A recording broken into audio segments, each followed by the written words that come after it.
we're talking about the assignment, the media use diary, and hopefully we'll have some interesting things to talk about from that. The next thing I'm seeing up on the schedule is a quiz next Thursday. So on Tuesday, we'll review for the quiz. We used those Kahoots in class last week, so I'll make those available to you. Let's say I'll send an email today with the link to that Kahoot, and then we may do a Kahoot at the end of class today on the questions related to this week's chapter, chapter 3 from the book. If we don't get to it today, we'll definitely do on Tuesday. We'll do the Kahoot and review for what's on the quiz. So that'll be chapters 1, 2, and 3, which is like the introductory chapter. Remember, we did a lot of kind of communication theory where we talked about point to point, as sort of original individual communication, and then mass communication where we had that one-to-many model. And then we looked at some models with like that mathematical theory of communication where we had a sender, a channel, and a receiver. So those are topics that'll be on it, which we can review on Tuesday. And then in chapter 2 was like radio history. We looked at that. We did the Kahoot. We can look at the Kahoot again. Gives us an idea of the questions that are important from that. And then chapter 3, we've been working this week. We did the early television history. Today we'll see how much we can catch up on the later television history, and if we have to fill in a little bit next Tuesday, we'll do that. Okay. I'll send out an email with links to the Kahoots if you want to study a little over the weekend. Otherwise, we'll be reviewing on Tuesday. Okay. So that's where that'll go.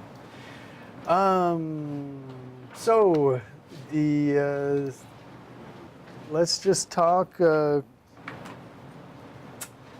about the assignment. So it came in. There were a few parts to it, but I think first thing we could talk about, which would be sort of part 2, which was, what are some of the things that you found about your day-to-day, media use? And then what was it like giving it up for a little while? So let's just see.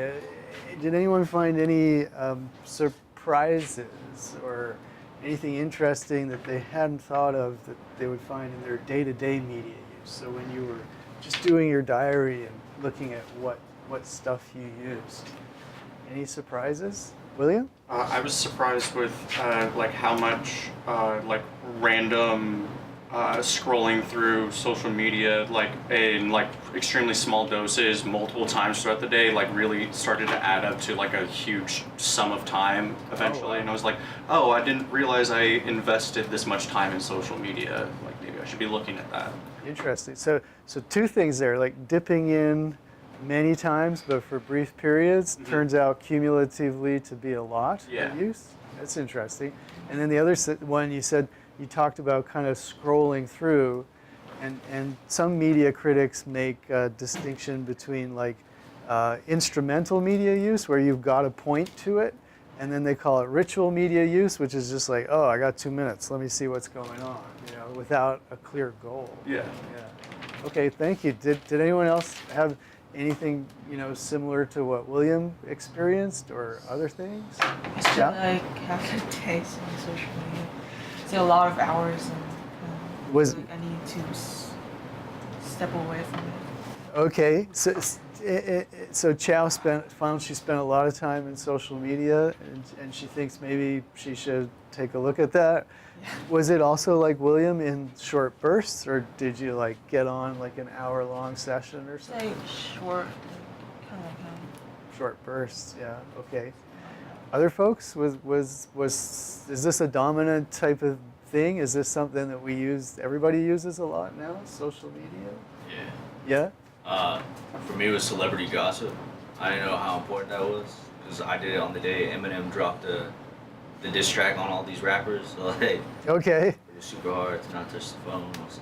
See all the reactions? Yeah. What app were you using particularly to see the reactions? Facebook, but I couldn't use it, so I had my friend telling me over the phone. He was like, "Yeah." Oh, was that the day you gave up the media? Yeah. Oh, okay. They were So like- that's the day it you was really like, noticed. It was like a day or two after, because then the other guy sent a track back. So I was like, dang, I want to follow it, but I can't. I see. So you're already involved in the celebrity Yeah, so I wanted to see matchup, next. and you wanted to get the next installment, and I forced you not to. Sorry about that. Interrupted that. Okay. Excuse me. Did other people find themselves using, like Anthony did? Did they find themselves using like social media for news and discussion and stuff, or was it more to for entertainment things? It's an even mix of both. Even mixed, William? Yeah. Michael, your head popped up. What were you thinking? Well, I use my social media, like my Facebook and my Snapchat, and like I talk to my relatives on my other side. I have relatives in Australia Oh wow. and in Israel, all this stuff. So it was kind of hard when I gave up my Snapchat account because like it was like hard because like I kept getting notifications and stuff, but I couldn't open it. So yeah, I ended up giving it to my brother to put like lock my phone in his safe that he has. I was like, I can't touch it and stuff. I appreciate your dedication. Oh, well, I hope you're able to catch up with the rest of family that you might have missed. And then I had like all my friends that I graduated with, and then they go to different colleges, and so like, I like to like watch their Snapchat stories and stuff. And then they were sending me like Snapchats and like stuff. So I ended up like when my out, I think I did it for 2 hours with my friend.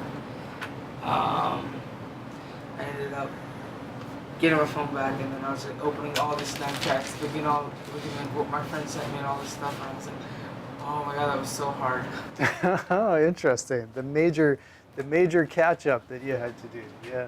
Do you find yourself when you're using those apps? Do you find that you talked about getting, catching up with people who are kind of close to you, right? But do you use or do you watch the stuff that's kind of more commercially put through that? In other words, people who are not close to you, but I know other advertisers and media celebrities and figures also put their stories through. Do you wind up like? Do you use those too? Do you watch those too? Yes, I watch. There's just one thingy that pops up. It's like I guess an ad for Snapchat where they get two people that never met to swap phones with each other. Okay. And so I kind of like watching those because it's kind of feels weird. Like I'm like, why? Like I never met this person. Why would I swap the phone with them and stuff? And basically they swap the phones and they look at the phone.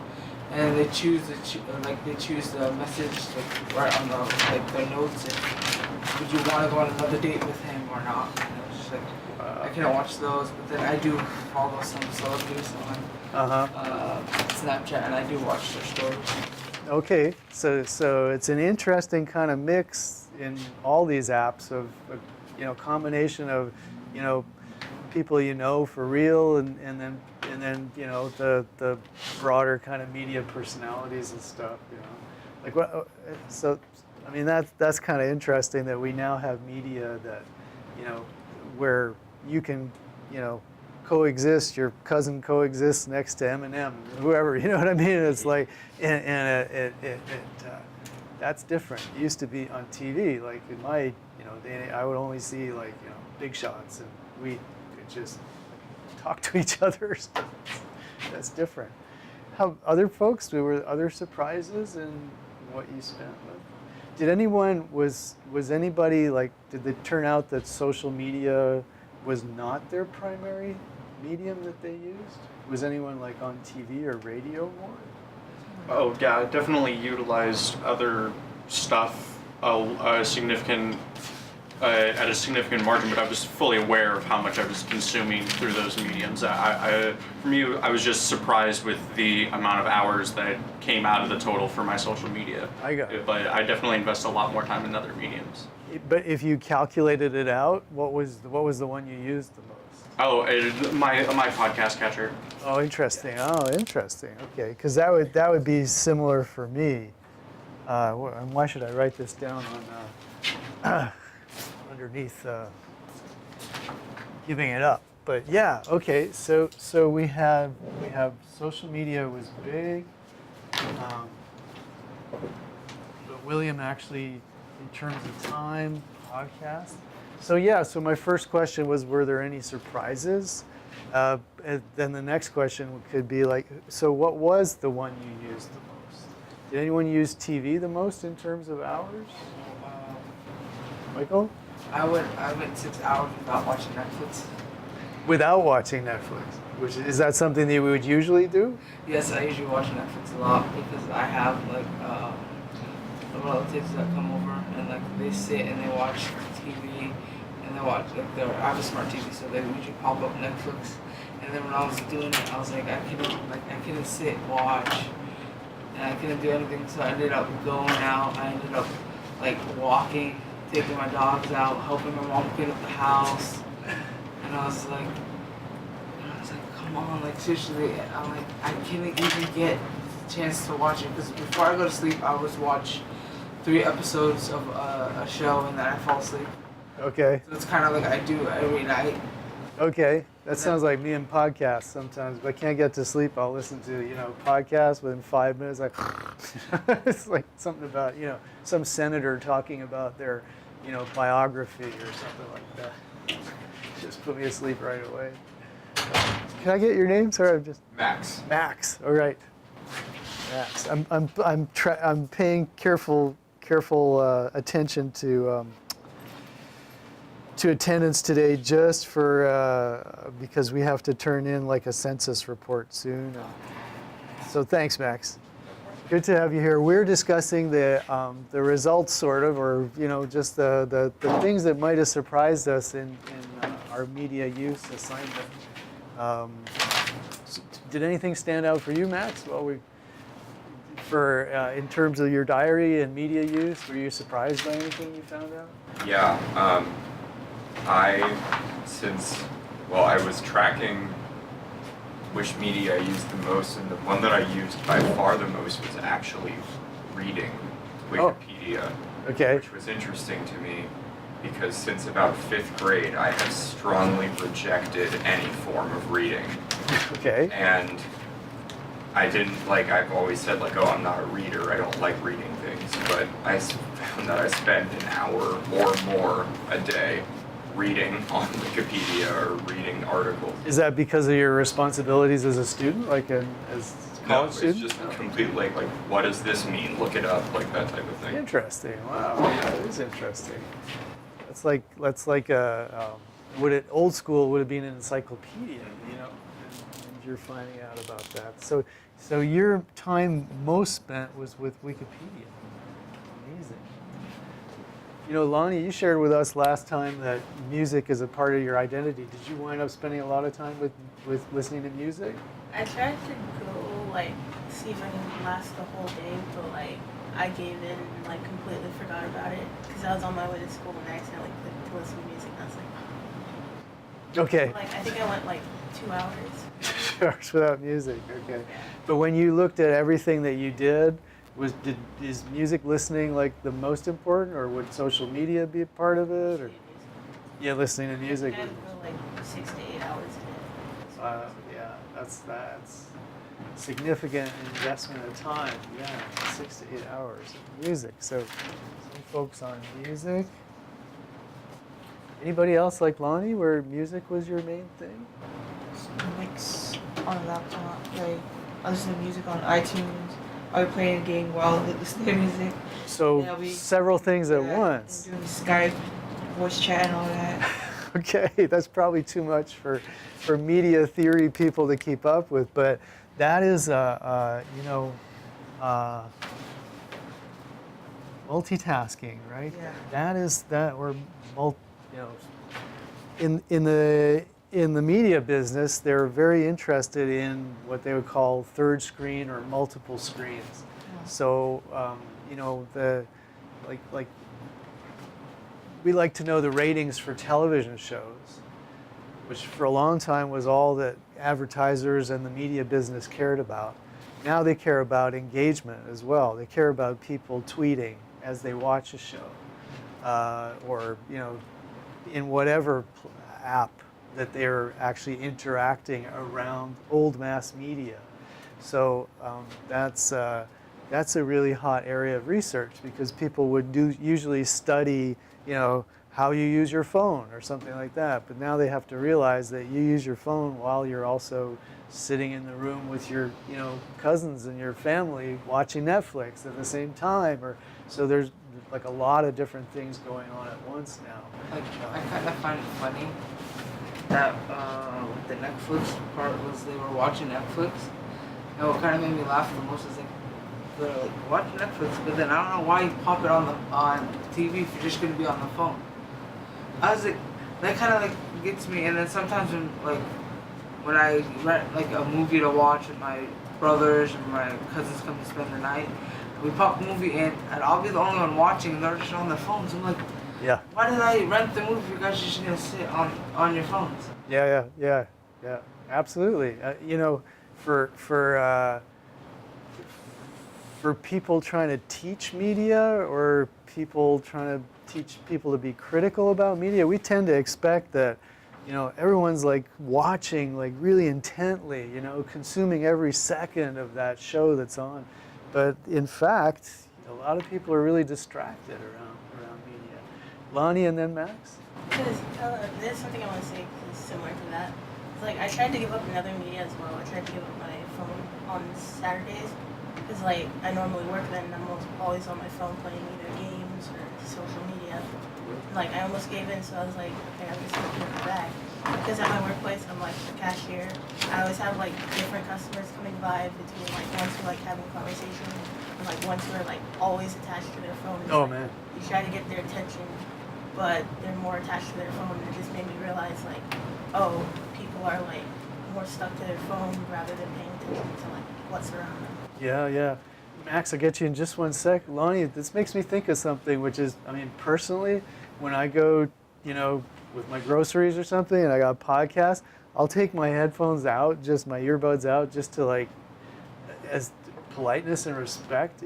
Do you feel disrespected when people just stick on their phone and they don't pay any attention to like? Yeah, because like we have some people where like they'll be on their phone or listening to music, and like they'll say like, oh, I'll call you back because I need to finish my order. Yeah. Or like they'll take their headphones out just out of politeness. And then Yeah. like there's others who like they're like attached to their phone. Like some who will be polite and like talk, or others like who just give a rude remark and just be like, oh, I'm on the phone kind of. Gotcha. Yeah.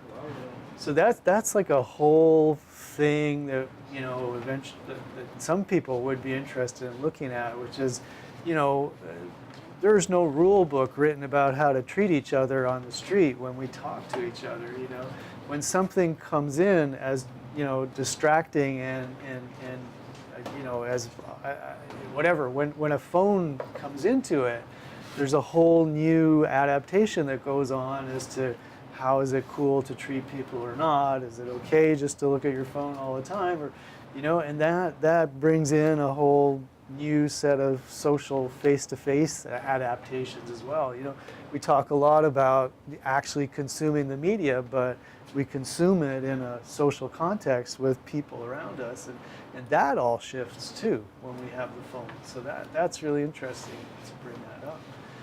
Max, you wanted to say something? Yeah, I mean, I'll be honest and say that I find myself sometimes managing 3 or 4 screens at once. I'll have the TV on, then my laptop open, and then my phone on the side to like text someone.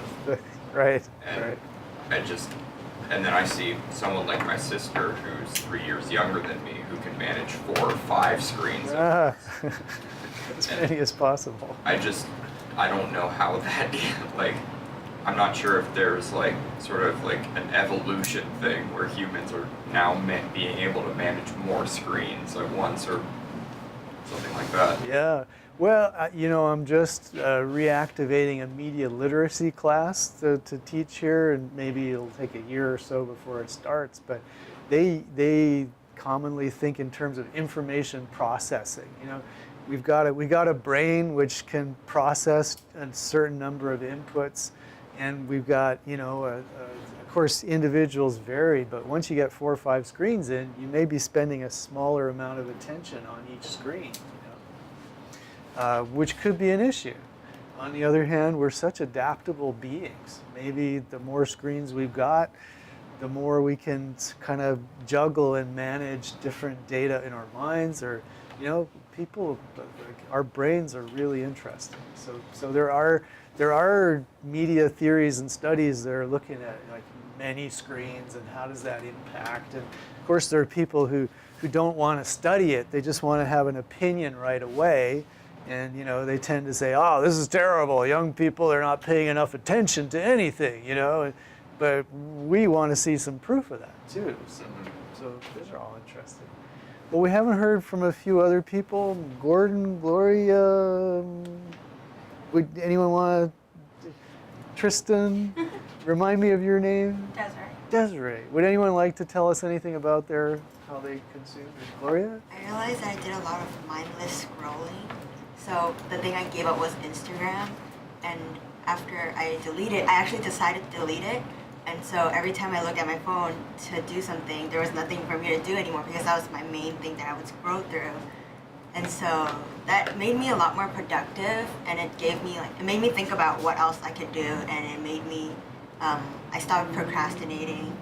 And so I'm gonna try to, keep Instagram away, or keep it, or not download it again until maybe the end of the semester and see how that goes. Wow. Okay. So in the giving it up department, there's this idea about control, and that's it basically. It sounds to me like you're feeling like I want to get control over my use of that app. Yeah. Oh, that would be lovely if my procrastination could be fixed just by giving up some media, but it goes deeper than that, unfortunately. It's there's more to it, but that's cool. Thank you for telling us about that. And anybody else? Gordon, any surprises or? I found out that I play a lot of video games, so I play more than I sleep. Wow. Okay, that's an interesting data point. And how do you feel about that? Did you give up games for a brief period? Yeah, I gave up for 4 hours. And it was all right, because I found something else to do. Okay. And would that be something you'd want to do more often? Did you feel like Gloria, you want to get some control over games? Or, I mean, not that you don't have control over games. But I don't no, know. it's cool the way it is. Yeah. You're doing good. So, okay, interesting. So Desiree, Tristan, anything? I gave up Instagram, but I deleted the Instagram app just like she did. And I was so annoyed. I knew I was gonna hate it the entire time because I'm constantly on Instagram, and my friends would show me something on their phone on Instagram, so I cheated and I would scroll through it and be like, oh, what my friend's doing and stuff. So I couldn't. That made me mad that I couldn't stay away from Instagram for more than a day. Okay. Yeah. But you when you did stay away from it, you really felt the kind of isolation of it. Yeah, I felt like I'm not connected to my friends and stuff. Yeah. And it's interesting also that your friend who you're with face to face has access, and so that kind of again, I tend to think of these when we're talking about it or stuff. I always think Instagram. My image is a person sitting with their phone alone. So if you give it up, there's no contact with the medium. But what you remind us is that all around us, everybody else has access to this information and this input. We could be sitting at a table at dinner or something, and then everyone would be at their phones on Instagram, and then I felt wow, I'm really just sitting with everyone plugged in. Gotcha. Yeah. We would all be looking at the same thing on Instagram. Like, did you see like what blah blah blah posted? Like, and in a way, it's like a way to bring you together. But if you don't have access or you don't use Instagram, you're not connected. Maybe it's Right. You're not part of the conversation in the room Yeah. as well as the online sharing of information. Mhm. Yeah, that's interesting. So that must make it hard to give up because it's just super hard. it's so much a part of everybody's, just what you're doing that day. Mhm. That's interesting. Gosh, cool. Could I get your name just? Gabriel. Gabriel. Okay, Gabe. Yes. Just because I'm gathering data for my census here. Yeah. So we were just talking about media use. Did you have any surprises or anything you could share from the little assignment we did? Not really, but I think it's beneficial to not watch TV. To not watch TV? Is that what you did? You gave up TV? Yeah, because it's like it's not as brainwashing with all those commercials. Like Do you spend a lot of time watching TV with commercials? I don't, but when I do, it's usually like an hour. Oh, okay. Yeah. Yeah. Is that a plus to this question for everybody, but is that a plus to like have a streaming service where there are no commercials anymore or a pre-roll and then it's over with? Pre-roll is where they show you like this commercial you can skip in the next 5 seconds. Max is nodding. You think like if you thought about media use and its inconveniences or would like the number one inconvenience for you be commercials? Commercial messages? Not really. William doesn't care. Yeah. Okay. It's interesting because it's still an issue.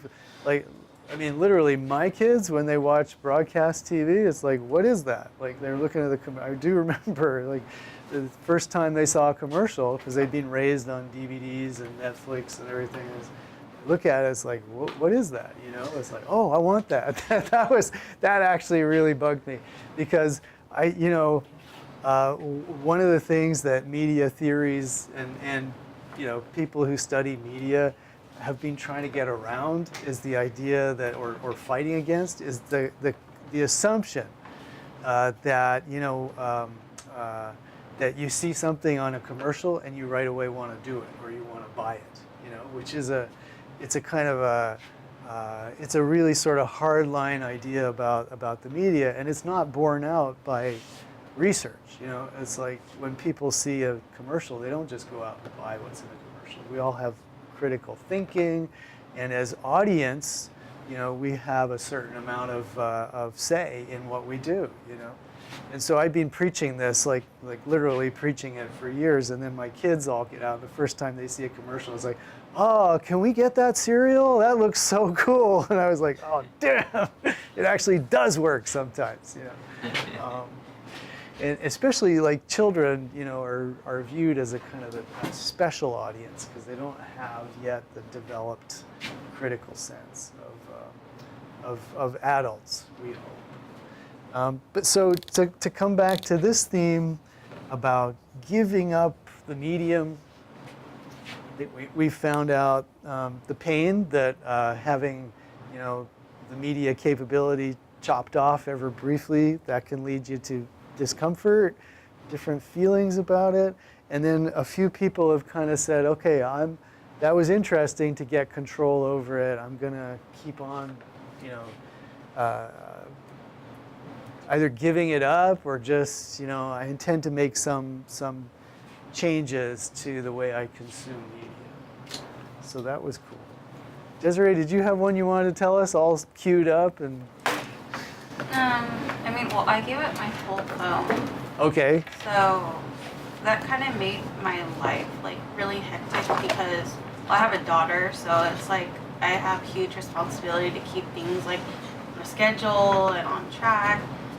I missed the bus because I didn't have the bus schedule. Oh boy. Yeah, and then not having YouTube, but I usually play that on the bus. For me and her, we listen to music. So it was just kind of I don't know, a little bit more dull. And then questions that I would have, I couldn't just get a hold of her. Certain events that I have planned for her, I couldn't just go on it and go check it out. And so it kind of made it just a little bit more crazier. And then Oh, and then like leaving from school, I had to go to the library to go on the computer to go and check the directions and everything. And yeah, I just felt like for a whole day, like I just didn't really have things in order like I wanted it to be. Yeah, yeah. Wow, so your phone has really practical applications. The reminders, my calendar, and all that. Routes that you need to follow and stuff. Wow. Well, sorry about that. Wrecked your day. Oh boy. It's interesting some of the things that you're bringing up there. So there's this type of media research that's called uses and gratifications. We'll come back to this. I think our last chapter of the semester actually deals with all of this, but this is research into media. So by research, really, your diary is something that these types of media researchers would get diaries from thousands of people, and they would comb through the diaries, and they would start looking at media use and what people say about media use. And so we sort of start in a small way with our own experience, which is great, and they would build it out on a much bigger, more systematic scale. And the idea of this, they call it uses and gratifications, is the idea that people use media because it gratifies some need. There's something that they need done with media. And this has been going on for like 40, 50 years, this type of research. So, people periodically just change up the categories or stuff. But, what they do, and what I think is interesting for us, is they come up with, some reasons, some needs that people have that are met by media. So, information, finding out about relevant events and conditions in immediate surroundings, society and the world. So if you give up media for a day, do you feel like you don't know what's happening? Personal identity, well, Lonnie, we talked about that. She is in our class, in our group. She's the one who connected most with that need.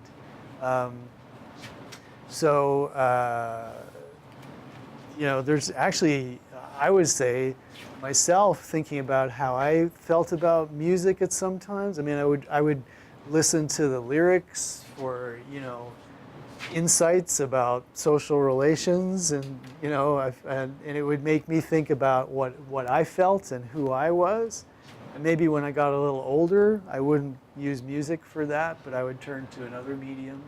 And then here, integration and social interaction, enabling one to connect with family, friends, and society. So certainly a lot of people were feeling that, whether it was, around social media, that Tristan was talking about, or Michael was talking about, sitting with family and watching stuff.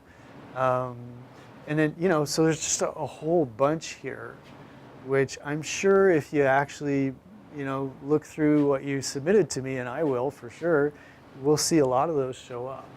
So, so what does that mean? Does that make you feel like you're not unique individuals? That is it like if you find yourself talking, just honestly and directly about what needs media satisfies to you, and then you find out other people have the same needs, how does that make you feel? Pardon me? Generations changing. That's interesting, Chow. Yeah, so Chow said generations are changing.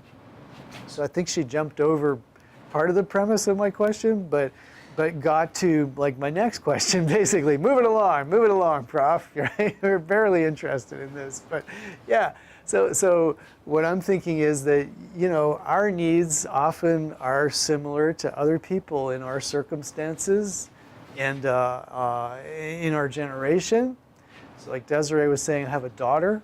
That completely changes your media use. I'm sure you weren't watching the same YouTube videos on the bus into work or wherever, or school at the time. But of course, it's going to change the content that you watch. It's going to change, it's a long bus ride. I might have read the newspaper or, just looked at news on my phone. But my child is with me. I need to keep them busy and happy and do something together to enable our, connection as well. So I'll choose different stuff. And so, whether it has to do with your age and your generation or your family situation, which is, it's a lot like mine. I got to keep my kids, I don't want them to play 8 hours of video games a day. I gotta kind of mix up the media landscape for them and make sure that they're watching, it's entertainment. Does it have positive modeling in it? If it's games, we're gonna avoid the ones with people's heads blowing up and so on and so forth. So many different concerns based on this. And then, as Chow says, so there are big differences in our needs depending on our certain life situations, whether we're older, younger, families or not, and then our interests and stuff. They even try to get into like entertainment, sexual arousal is on the list, right? So it's the porn industry is a huge part of kind of underground media economics, let's say. The CBS doesn't count its revenue in the same way, but it's huge. And, so a lot of these connect us into larger groups. I think that's part of my point. And so even though we don't want to say, hey, you're just Gen Xer or something like that, there are those similarities and stuff. So I always feel like my individuality is like, oh, you're just like every other 50-year-old white guy, 'Cause I feel my individuality is being kind of ignored when I get lumped into a demographic. But, it is also interesting to see how much our needs line up.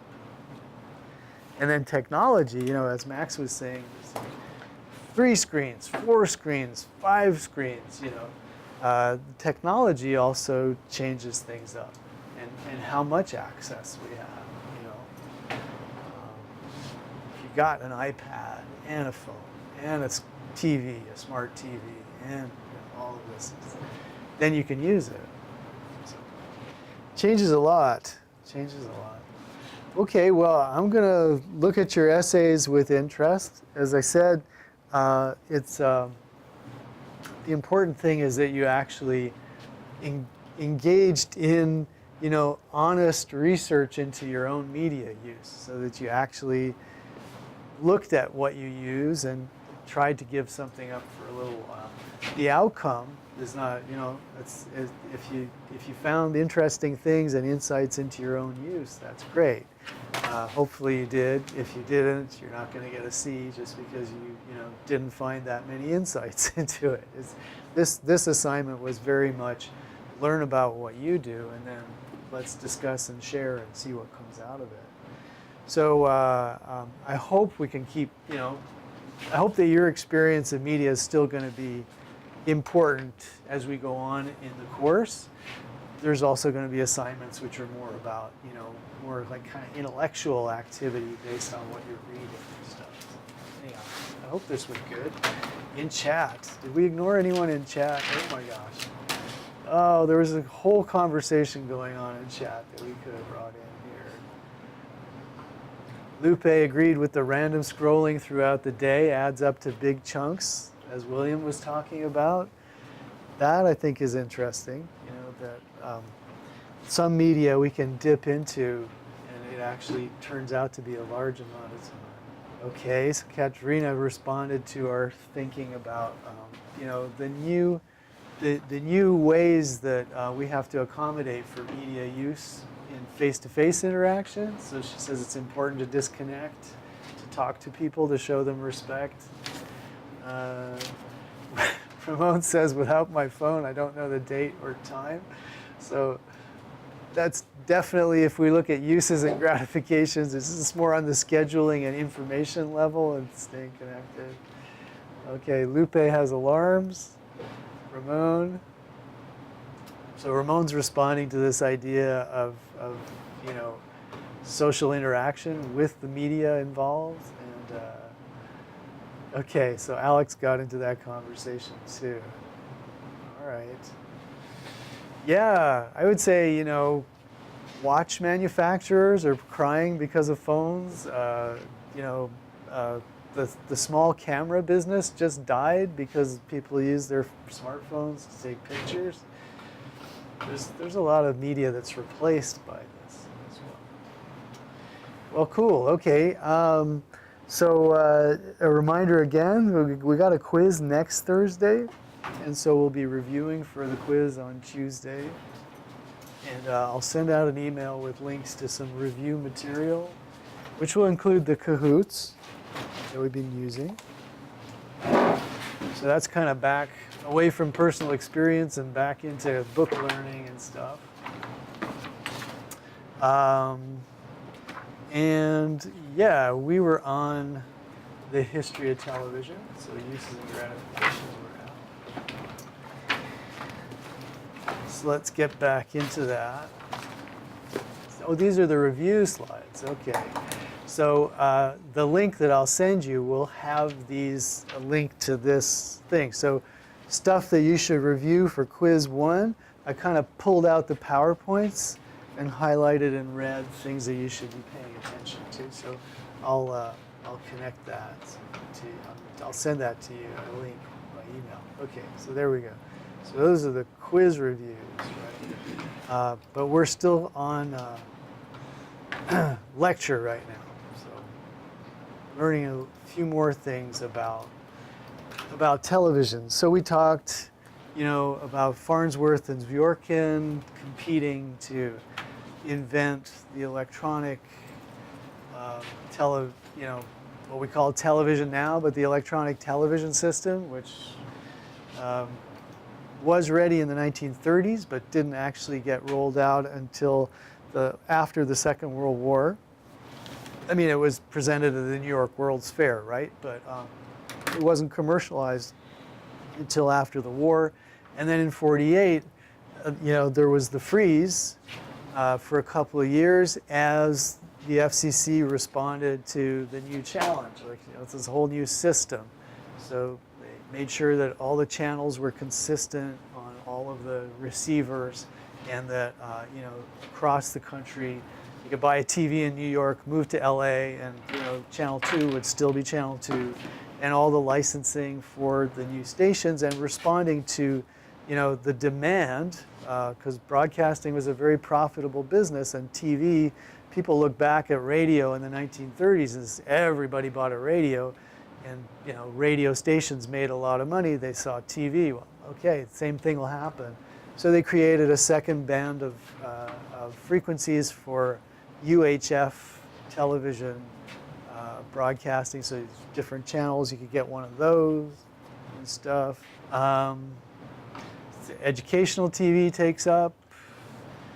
And yeah, so we finished up talking about the network affiliate relationship, right? So that's where you've got CBS, which is a network, but with a bunch of affiliate stations across the country. And so, KCBS here, or KPIX, KCBS, a radio station. So KPIX would be an affiliate. KRON was an affiliate for a while of NBC. So we talked about the networks had a lot of power because they created the programming that the affiliate stations needed. The network paid the affiliates to be, contracted with them for what was called clearance, right? Which was they promised to show everything that the network sent to them.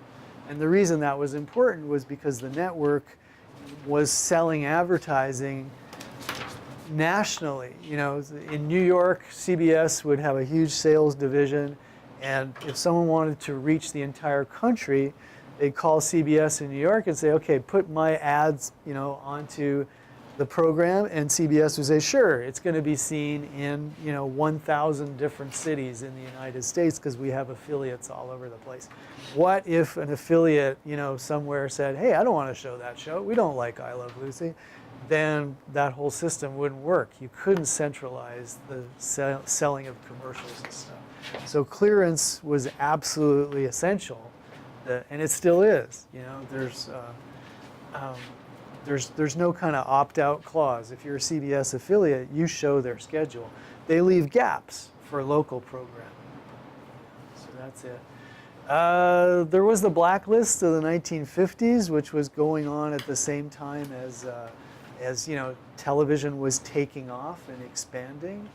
So this was interesting in a couple of ways. I mean, a lot of people who were held out of the movie business, who were basically denied work due to the blacklist, found work in television.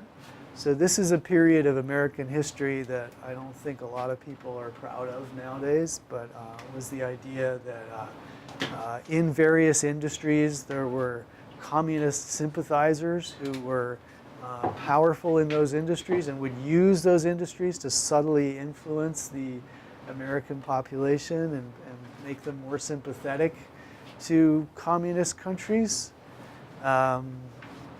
And a particularly, you know, unethical politician named Joe McCarthy used this. He wasn't alone. In fact, he was his right-hand man for a while was a man named Roy Cohn, C-O-H-N, who actually was Donald Trump's lawyer for a little while. So some of these people are still around. Roy Cohn, kind of a dinosaur back from that era. But they very aggressively called celebrities from the entertainment industry and forced them to admit to whether they had, you know, ever been a member of the Communist Party. If they had not been, they forced them to name the names of other people who had apparently been communist sympathizers. And so some celebrities went before. It was called the House Un-American Activities Commission. Some of them refused to testify, which could lead to contempt of Congress and their even prison sentences. Usually their lawyers were able to get them out of that, but it would ruin their careers because they would be, you know, denied work. There was a blacklist. There was a magazine that was published with the names of, you know, people who had not testified, or even people who were suspected of being communist sympathizers. And if your name went on that list, you were denied work. All of the studios collaborated. Many of the studio heads were themselves, you know, Jews from Eastern Europe, who many of them had very liberal, you know, leanings. And another thing, just to point out, and I'll finish on this, you know, whole kind of dark part of our past. In the the blacklist happened in the late 40s and blew up in the 50s. In the 1930s, in the lead up to the Second World War, there were a lot of mixed feelings in the country about whether America should join into the Second World War. And also there was dodgy information about what the Nazis were doing in terms of the mass extermination of the Jewish people. Some people denied that it was happening. They'd say it was fake news. Some people heard about it and believed it. It wasn't widely understood throughout the world that you know, this is what the Nazis were doing systematically. That came later, but there were plenty of hints. The people who took this most seriously were affiliated often with the Communist Party here in the United States. So to be on the side of, you know, to be an early opponent of the Nazis very often meant that, you know, the political outlet for that was the Communist Party. So many communist sympathizers, many people who were card-carrying members of the Communist Party of the 1930s and such, who got in trouble in the 40s and 50s, they did so because they were against the Nazis and the extermination of the Jews. So, I mean, this is kind of, it's a complex historical thing, but you then realize how many of these, you know, entertainment figures had been in their mind doing the right thing, and then it turned around on them and they became like demonized as communists and forced to, you know, rat out their friends, many of whom they just wouldn't do it. So that was the whole story. The most prominent event in the decline of McCarthyism, of this kind of going after communist sympathizers, the nail in the coffin, let's say, was Edward R. Murrow, who, he was a newsman, a CBS newsman who'd made his name broadcasting live during the bombing of London. He was in London on the roof screaming in terror as the bombs rained down. When he came back, he was a celebrity journalist, and he got a show called See It Now, and they did a takedown of McCarthy, where they showed, how he bullied people who came before the House Un-American, or the hearings and stuff. And McCarthy made the mistake of the week after, so they did a takedown where they, accused him of trumping up a lot of charges and bullying people in order to make himself look strong and good.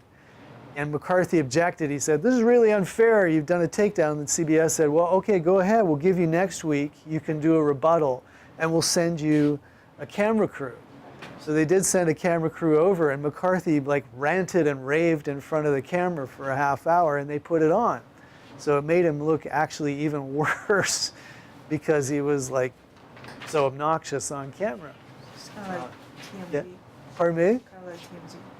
TMZ, well, that type of journalism was in certain newspapers at the time, not on TV.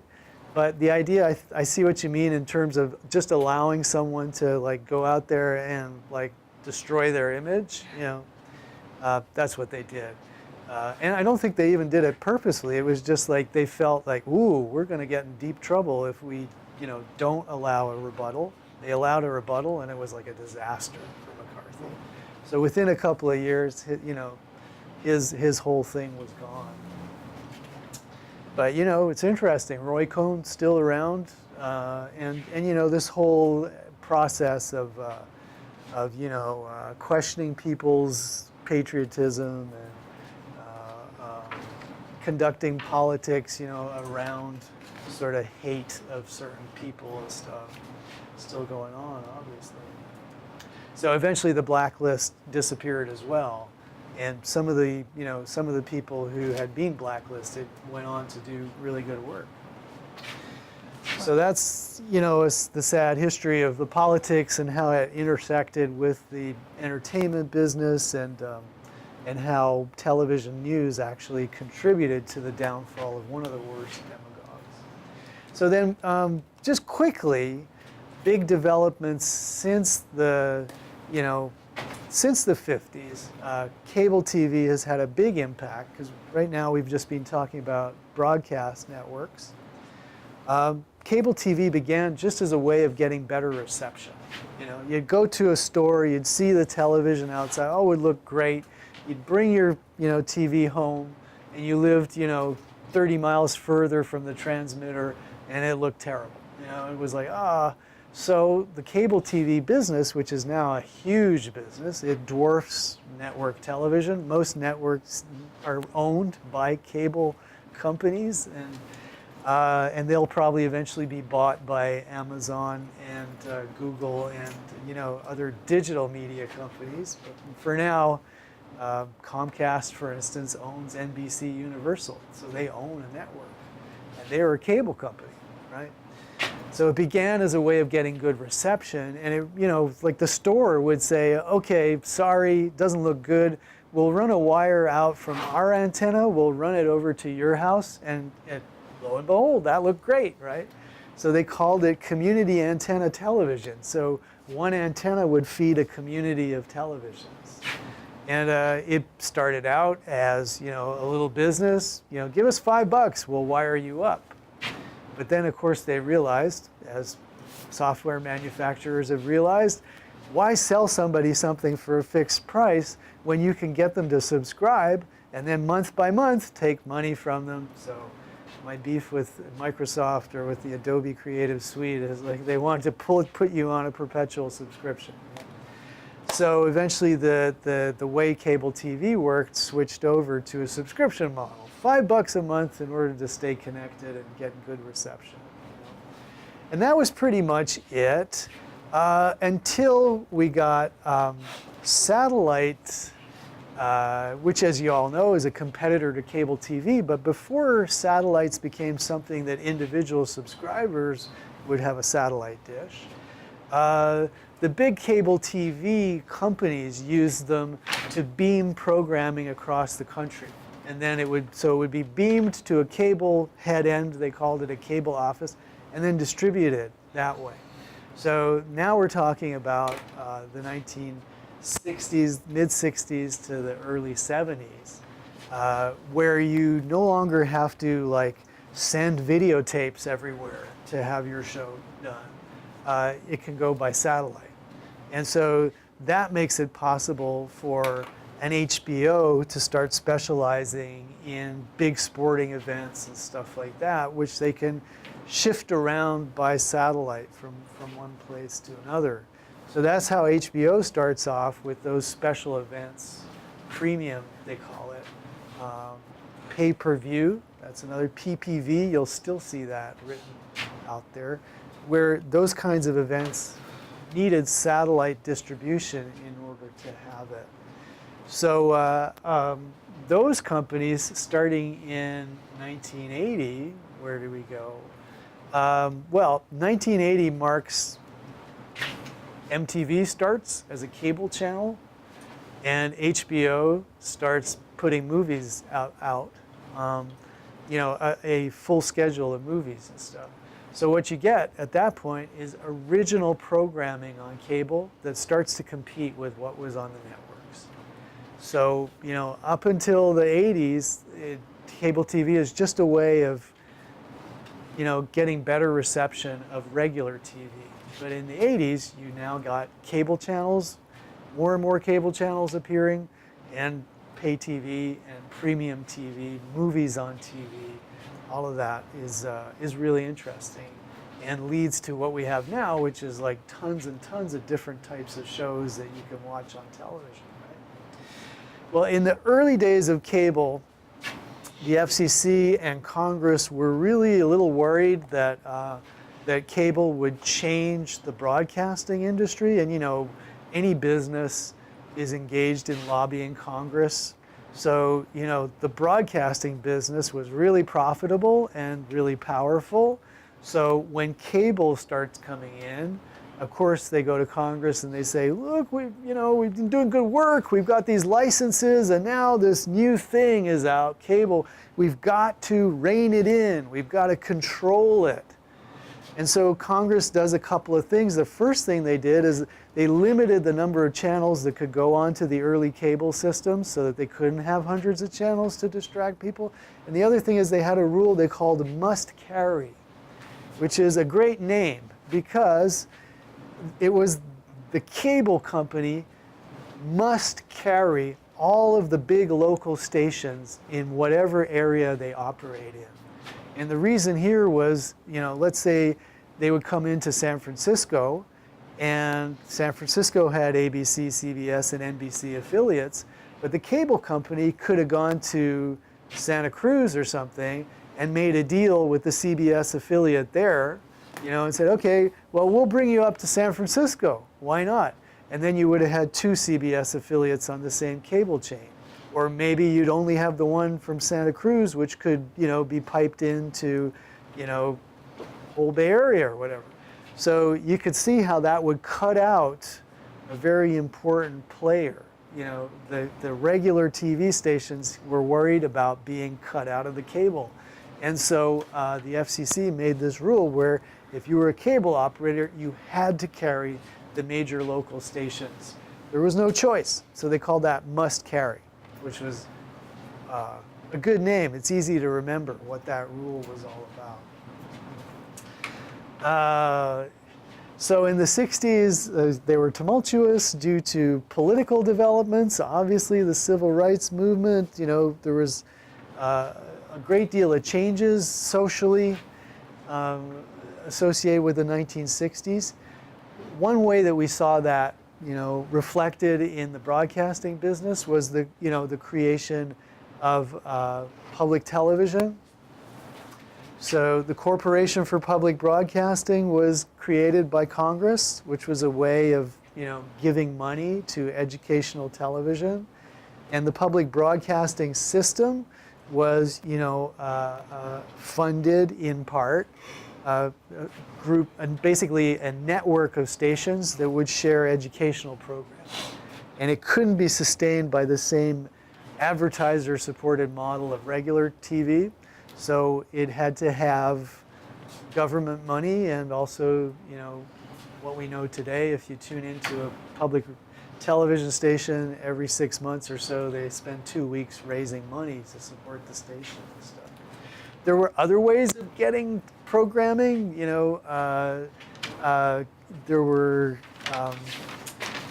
VCRs, so that was a whole other issue. That you could start recording programs off of television, and that was initially viewed again as dangerously competitive to regular broadcasting. That CBS would say, hey, we don't want people like recording our shows and sharing them and stuff. That's terrible. And they didn't even think that people could skip the ads, which of course they could.